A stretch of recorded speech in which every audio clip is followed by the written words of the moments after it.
Greetings, ladies and gentlemen. Welcome to the Tempcast, episode number 46. Today we're joined by Jordan. Hey, what's going on? And also it's Steven and Alexander here as well, you know, the usual cast. And before we get into the big news, the big gaming news, there's something I feel and we all feel we need to talk about. It's the Bill Cosby situation. He's recently been... what's the proper way to say this, Alexander? He's been exonerated of his crimes? He's no longer in custody because the prosecutor made a big old boo-boo. So it's not that he's found not guilty as much as it is they just can't do anything about it because they screwed up. Yeah, so basically, Bill Cosby is by all means a free man, which is that. Yeah, that's insane. And now the reason why I brought up this topic is because Steven, you said you had some kind of opinions about this. Yeah. And just tell me, do you think Bill Cosby needs to be in jail? No. Wow. Wow, that's messed up, Steven. Steven, do you think Bill Cosby is innocent? Yeah.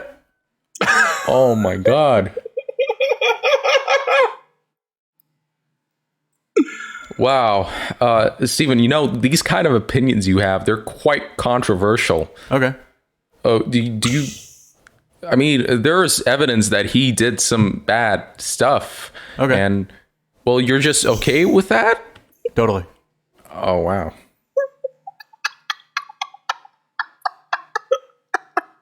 I'm sorry. I don't even know how to add on to that, Steven. That's really messed up, man. I mean, like, here's the thing. He got off on a technicality. You know, you got to make sure that the system works. So, but the fact that you're happy about it, that's the weird thing is that you seem excited that, or you know, that Bill Cosby, he's going around. He could do this again, you know. I bet that his vision isn't bad anymore. So, wow. Okay.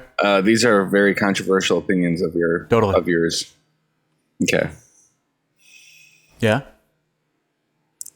Well, Jordan, what do you think? I don't think Jordan wants to talk about this. I don't think anybody wants to talk about this. I didn't know Steven had this kind of opinion, really. Totally. Yeah, and I think we should just move on. Let's get to the gaming news. All right. Now, first up, we have Konami supposedly having a strategic partnership with the medium developer Bloober. Now, Bloober is known for, I think that's how you say their name, Bloober. Anyway, that's a weird name. Anyways, Konami and Bloober are getting into a strategic partnership, and Bloober is a Polish team, and they're known for such games as The Medium and the Blair Witch Project. I think they did that, which is a lot of people liked The Medium and said it had like a couple of, you know, Silent Hills vibes. And so obviously this strategic partnership, I'm just going to read what the press release says. We have been providing unique entertainment content and ways to enjoy it through the use of information technology. Okay, that's a weird way to put we develop video games, but in the digital entertainment industry, significant changes in the business environment are expected in the future. We look forward to combining Bloober teams and our respective characteristics and strengths to create high quality contents. Konami, comments Hideki Hayakawa, representative director, president Konami Digital Entertainment. So this was a release by Konami. Okay, so I'm very, very intrigued by this news. Not because I'm a big Silent Hills fan. I know Jordan is, and we'll get to his opinion later. But this is intriguing to me because I've heard rumors of Bloober developing a Silent Hills game like months and months before, like at least a year ago, I think.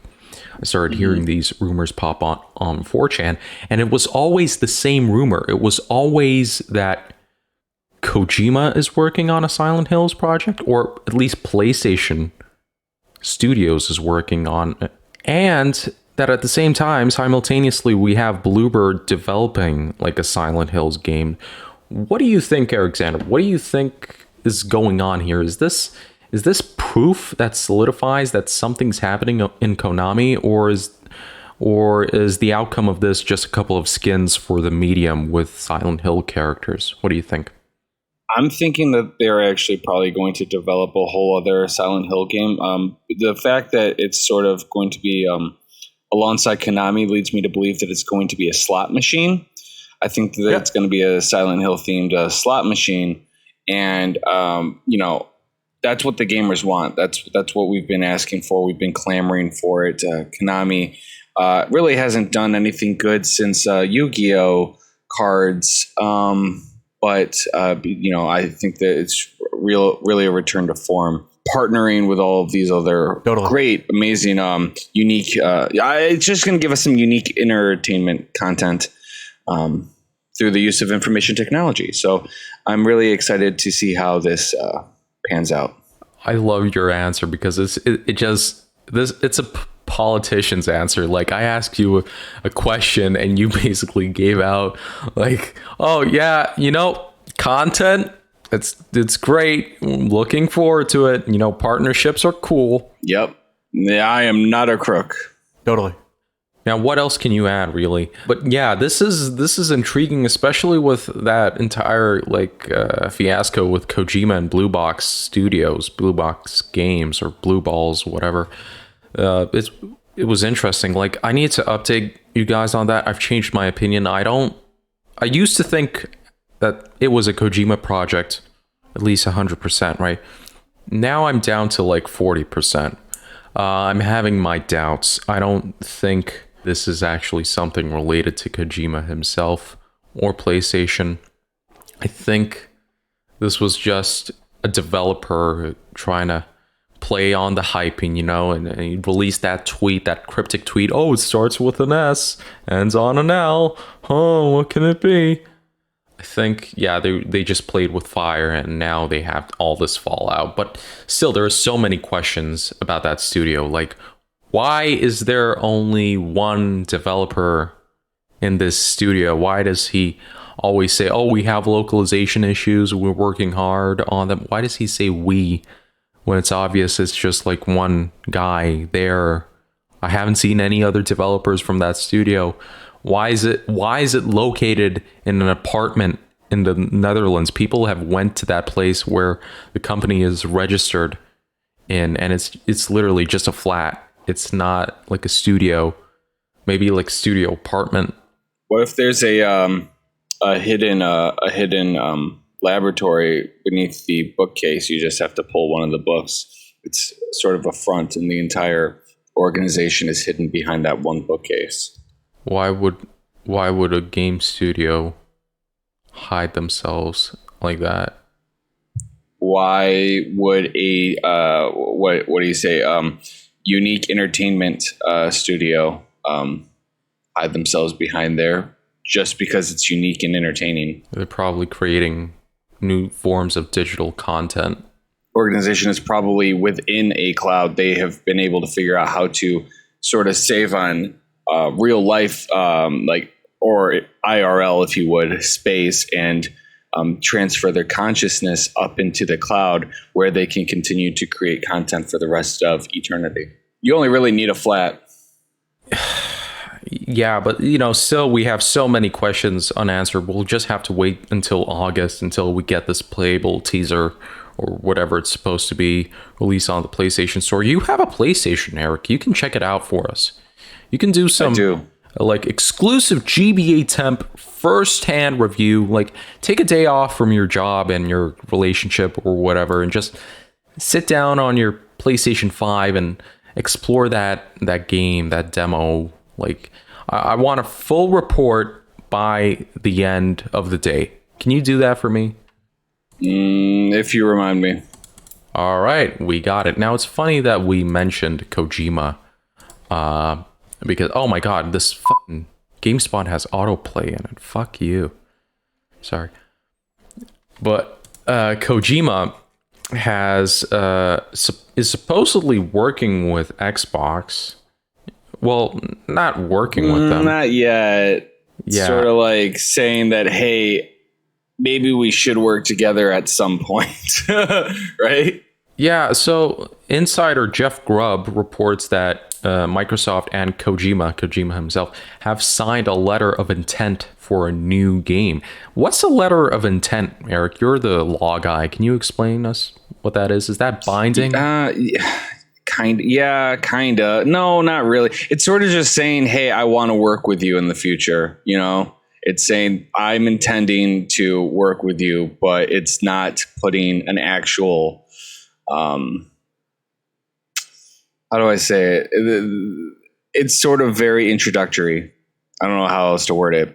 It's an introductory letter saying, I want to work with you. So it's not like a contract. It's not like they have this set in stone. It's just like, hey, would be cool to work with you, right? Essentially, yeah. I mean, I'd have to read if there are any. I'm not going to read it, but if there's any like provisions in it that are binding, otherwise it's just saying that I want to work with you. But there could be some things within it that would be binding, like I am going to work on this, and I promise not to do this with other companies or something like that. Oh, so Microsoft basically did this so that Kojima couldn't make another PlayStation exclusive, right? Totally. There you go. Nice. Thank you, Steven, for the input. Okay.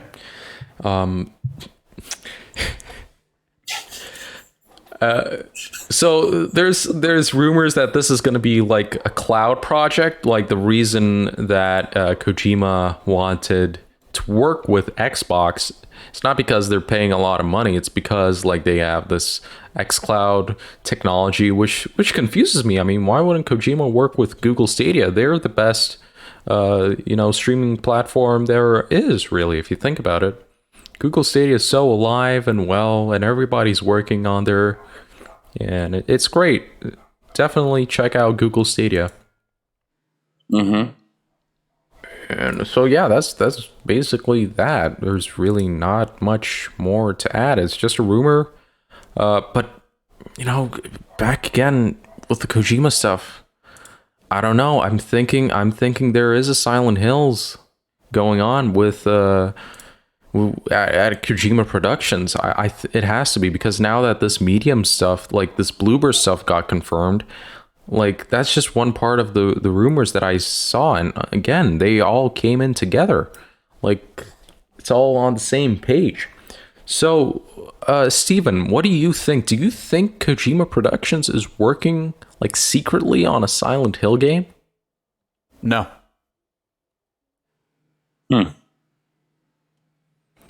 Well, do you want to elaborate on that? No. What about Jordan? I don't think Jordan wants to talk about that.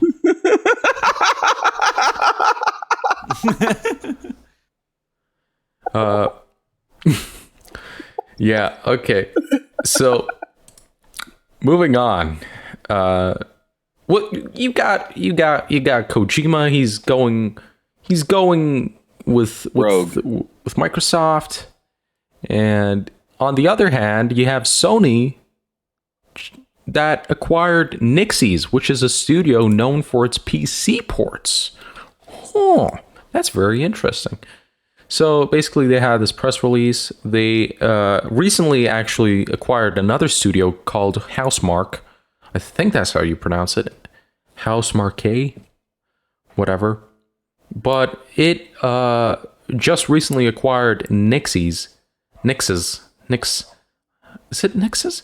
Wait, I'm confused. The logo says Nixxes, but the Prans post, it says Nixxies. Huh. Uh-oh. Huh. Oh no. Pran's made a boo-boo. There's no I in it. It's just Nixxes. It is. Oh my god. And this guy is our senior editor. Oh my god! If only there were people to proofread these things, such as me. Franz is the guy who proofreads my stuff. By the way, check out the Everest Max review, both written and video formats. I worked really hard on those. Be sure to check them out. You can ignore the written one. You could just watch the video one. The video one is good. The written one's not so good. Are you kidding me? I'm just kidding. No, okay. I really like the written one. Okay, that's good. That's good. Definitely not my first mechanical keyboard review. It's definitely written by a professional who knows what the difference between a Cherry MX Brown and MX Blue is. Definitely. Here's the difference between the video review and the written reviews. The video review, you get to show off your humor more, whereas the written review is more not humorous and more just detailed. Not saying that the video review isn't detailed. I enjoyed it. I watched it all and I was like, that's my buddy Alan Jen. He's so funny. Steven, what do you think? Did you like the video review? Yeah. Oh. Nice. What does Jordan think? I don't think Jordan wants to talk about it. Yep. Okay. Totally. All right. So moving on. Oh, anyway, Nixxes, not Nixxes. Nixxes. Yeah, it's Nixxes. Yeah, you're right. They worked on the Tomb Raider trilogy, Marvel's Avengers, and Deus Ex: Mankind Divided. I did not know that Deus Ex: Mankind Divided was primarily developed for consoles. That's funny. I thought for some reason it was like a PC game and then ported, but yeah, that makes sense because the PC port of that game at launch had some issues. But what does this mean? Why would PlayStation acquire PC studio? Well, a studio primarily known for making PC ports. What does that mean? What do you think, Alexander? Does this mean that PlayStation is looking into porting some of their exclusives to PC? Quite the opposite. I think that they're trying to steal PC games and put them on their system. So they bought Nixxes. They're like, yo, you know how you took our shit and put it on the computer? What if you take shit from the computer and put it on our system so that the PS5 can finally have some games? Thank you, Steven. I appreciate it. Oh my gosh, Steven. Oh, totally. Steven, calm down. All right, good. Oh man, so funny. Thank you. Jordan, what did you think about that? I don't think Jordan wants to talk about that right now.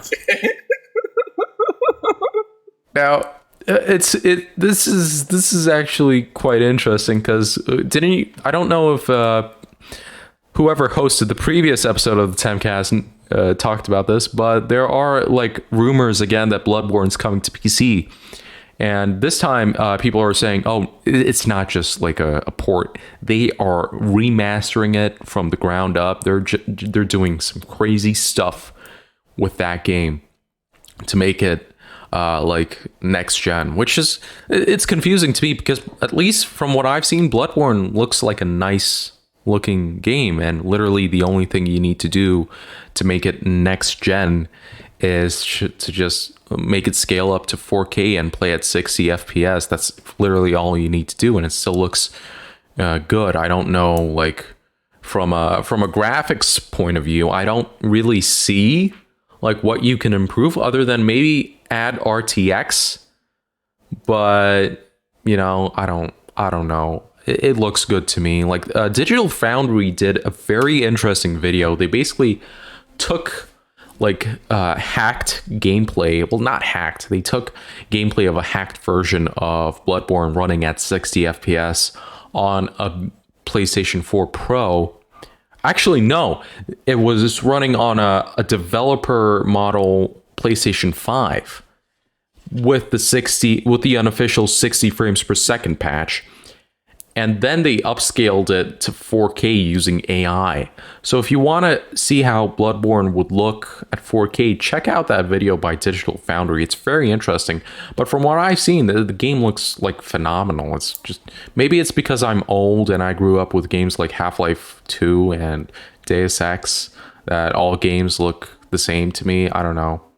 What do you think, Eric? I think you finished Bloodborne for a trophy. Did that game look nice? Yes, it did look very nice, and I didn't finish it for a trophy. I finished it for many trophies, and Bloodborne did look very nice. I think that the easiest way to get it on PC, Alan John, because I know that you're very technologically adept. You've already done stuff such as Alien John, and you're working presently on Alien John 2, the sequel for that's Google canceled. Stadia. It didn't get enough. You canceled it. I didn't cancel it. It was Google who canceled it because they saw the GBA temp post I made it in the EOF. It didn't get enough likes. What? Yeah, I know. It's true. It's true. Well, here's what we got to do. We got to do a petition, or we got to spread this around on Facebook. If this gets enough likes, Google Stadia will add it to one of their title things, exclusive things. You know what I'm saying? Yeah. Anyway, Bloodborne. The easiest way to get it on PC, Alan John, is just do it yourself. Just do it yourself. Just grab the files from somewhere on the internet. You could probably message Alan John, or I'm sure that there's at one point there's going to be some kind of ransomware that's going to sort of steal all of the assets from FromSoft. So just take. I don't think that's how ransomware works, but okay. Well, you know what? Just take that, throw it on the computer, and then slap a couple keys on your. Aren't you a lawyer? Aren't you a lawyer? Why are you telling me to do illegal shit? I'm not telling you to do illegal stuff. I'm telling you the easiest way to play it on your PC. Arguably speaking, that would be one of the easier ways. Well, I'm not encouraging you to do illegal things. I'm just saying, totally, you have the capability of doing the illegal things. Everybody has the capability of doing illegal things. Not me. I'm a lawyer. Okay. I was like, you're waiting to find the right. Steven had to think of the words. That's what I meant to say. Yeah. Totally. All right. But the thing is, it's not just Bloodborne. It's all also, I think they were recently leaked in a presentation that Uncharted 4 is coming to PC. That's interesting. Okay, that's neat. It's a very interesting choice. Like, let's start with the fourth game. That's a good idea. It's kind of like with Metal Gear Solid, because they had MGS1 was on PC, MGS2 was on PC, MGS3 wasn't, and neither was 4, but MGS5 was. That's not like this at all. Why did I even bring that up? I just wanted to talk about Metal Gear again. I hope that Bloodborne 2 is just for Xbox. That's what Kojima's working on, Bloodborne 2. That would be funny. But yeah, moving on from that topic, I just hold on. Can we go back to the last topic? No, we can't. I'm sorry. Moving on. A funny thing I saw on Twitter today was some guy, I don't know if it was a game journalist or not, he just posted, guys, David Hayter confirmed for Metal Gear Solid remakes for the PS5. Hashtag PS5. And people were liking it and retweeting it, but some people were like, what are you talking about? Where's your source? And he just didn't reply. And he's like supposed to be like a games journalist or something. I don't know. He might be just some random guy. But this tweet got like thousands of retweets and tens of thousands of likes. They just want to believe. And they just want to believe. And it's so stupid. Like people are saying, where's your source? And he just doesn't, like, he just ignores them. I don't know why that was so funny to me. Steven, did you find that funny? Yeah. Good. Yeah, I see he's laughing. All right. Good for you, Steven. I'm glad that Steven's still alive and not dead, and that he's with us right now and not in a desert in Mexico. Yeah. Yeah, that's awesome. And Jordan's here as well, but he's shy. Hey, what's going on? Yeah, I see. Oh, there he is. Found it. Hey, Jordan. Oh, I'm glad. Oh, man, I miss 4-person podcasts. Totally. Yeah. Yeah. Yeah.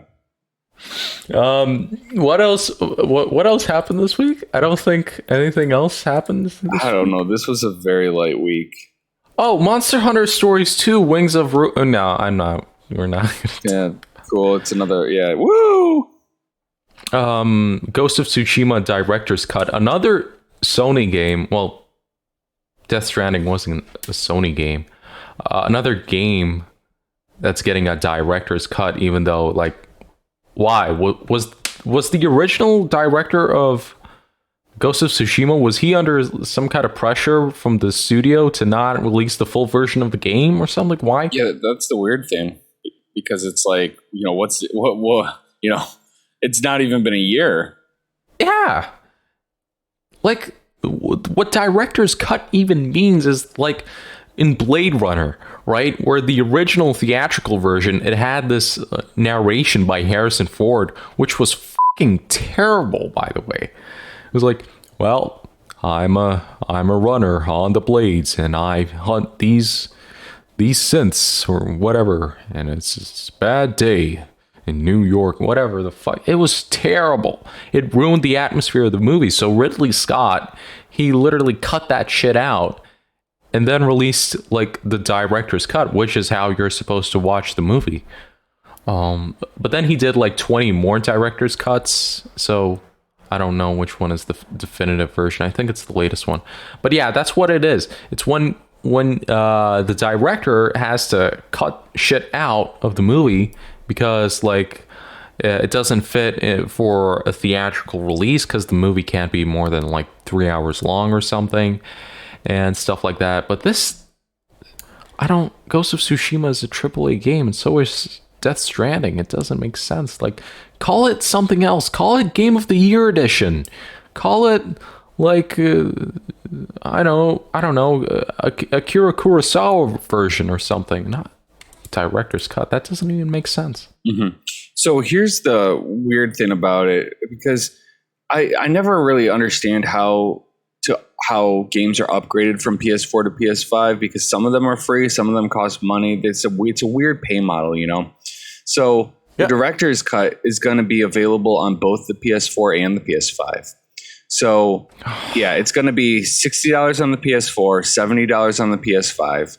If you already own the base game for PS4, to get the director's cut on PS4, it costs $20 extra. And if you're trying to get the director's cut on PS5, it costs an extra $30. So if you already own the game on PS4 and you want the director's cut for PS5, you have to pay an extra $30. Or if you have the game right now for PS4 and you want the PS4 version of the director's cut, you could pay $20. But if later you want the PS5 version for director's cut, then you have to pay an extra $10 on top of that. Okay. That makes sense, right? All of that makes sense. Okay. It adds, it's the director's cut. It adds the DLC. It's adding an extra island that you can visit, I suppose. Not much, I guess, but yeah, it's pretty annoying that these upgrading situations very confusing to me. Speaking about confusing, I think we should probably end the episode on that note. Okay. I don't see anything else we can add on to this. Oh, wait, sorry. Just before we move on, can we No, we can't. No, I'm sorry. We can't move on. Sorry. No, this is the end. We have to move away. We have to. Stephen, here's the thing. Sometimes, when things are over, we have to let things go. You know, the podcast is dead, and unlike you, Stephen, of course, because you're still around. But we have to let go. No. I'm so, I'm no. All right, Stephen, I will talk to you on a later date. Sure. I'm sorry. I thought I could. Sure. All right. Goodbye, Totally. Steven. Goodbye, Jordan, who is also here. Hey, what's going on? I'll talk to you later, Alan John. Bye.